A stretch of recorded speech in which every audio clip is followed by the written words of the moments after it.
Okay, so in the last video we did the assembly. This video we're going to constrain everything so that it works the way it's supposed to. So first thing we're going to deal with here is grounding. So like you'll notice I'm trying to turn this handle but the whole thing is moving.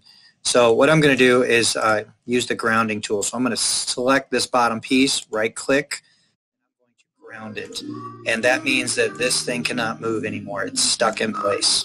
But what that allows me to do then is to test individual parts, and you can see that this handle spins around the shaft, but the shaft doesn't necessarily move. So that's not how we have it in real life, so we're going to fix that.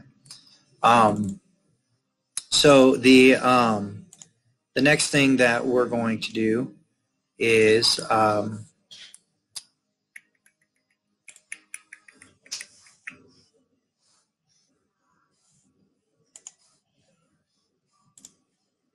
okay, so one sec here. There we go.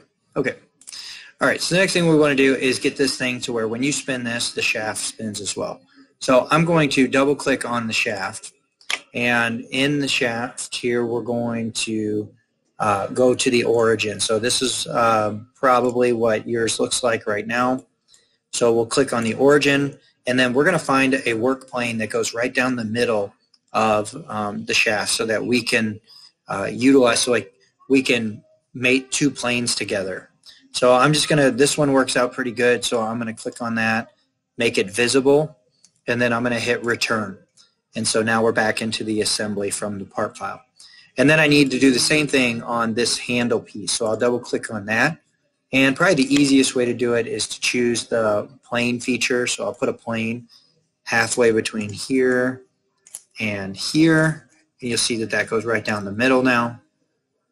So we'll return from there. And then we'll use the mate constraint to put these two together. So here and here, you'll see they're mated together. And now when I crank the handle, you'll see that the shaft turns with it. We're going to do the same process with the cams. So if any of the cams, we're going to open that up.